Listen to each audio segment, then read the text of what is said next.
around kusanya watu na kuweka rally. What for? And when he was the deputy president, he used to go to the office at 5 a.m. and he was not talking about the problems which Kenyans were facing. I'm really disappointed by him. He's not. He need to copy the likes of the late Kijana Wamalwa, who used to be a good deputy president. Mudi Awori, we have seen Kalonzo Musyoka. These were people. Joe Saitoti.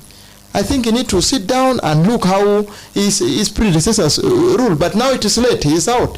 He used just to advocate for the right of one region. And just to respond to the issue of S.H.A, we know we have cartels from private hospitals. As you can see around, private hospitals are do really have a infrastructure which is very stable within a short period of time.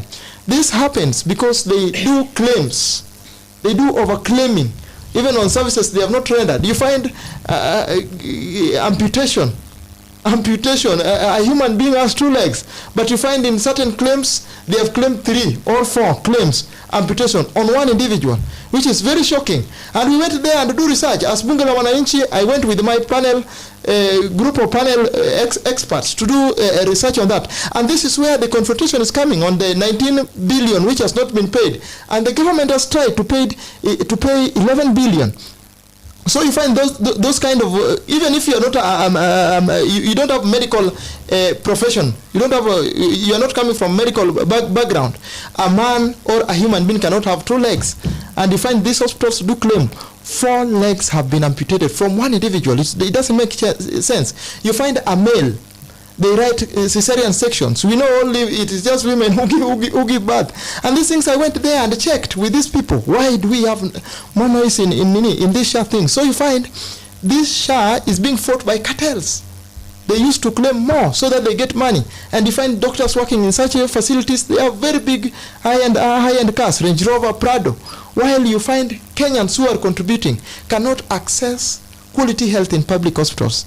And in our defunct NHIF, you find people used to go to an hospital. There are no drugs, there are no X-ray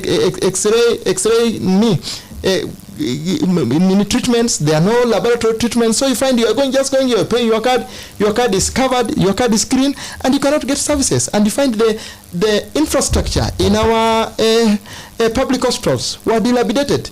And this is why His Excellency the President is coming with this S.H.A thing. It's a social health authority. It's a social health agenda which is coming to cover each and every one, so that we have a good infrastructure. Bearing in mind the USAID currently has cut some of their helps completely to Kenya. So we must have a stable infrastructure, a well-financed infrastructure in the health sector, so that Kenyans do not face problems. And today, just to add, Felix, MPs and ministers used to pay 1,700, and today they are paying over 30,000. Mama Mboga used to pay 500, and yet Mama Mboga used only to get health service in one hospital, while MP has a comprehensive cover at 1,700.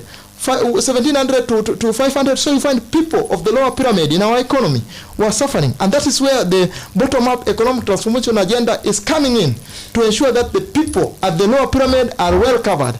And that is why the S.H.A, let us embrace it, register first. 20 million Kenyans have registered, and there is no complaint from those who have registered. If you have registered and you complain, come with your complaint at the National Bunge la Wananchi, the National People's Assembly. We will address it accordingly. And so far, we haven't gotten any problem from people who have registered. It is only people who have not registered. Let us ensure that our public hospitals are well infrastructured, have medicine, have all kinds of treatment, and people cannot just walk from one area to another. This thing is going to help us. My fellow Kenyans, let us register. Now that you have said that the president is still working on health facilities, yes? Why some of the leaders could not even maybe get medication from the country, but instead they go abroad maybe to acquire medication there? We had that governor from Nakuru County who just went abroad to give birth. What can you say about that? Is it that maybe in Kenya we don't have maybe medical centers that can apply and deliver services just like that? My brother Felix, you know, these people, some of them, like the governor you claim, is coming from a dynasty. Some of these people have money, and you find that governor There were also some insinuations that he has two citizens. He's a dual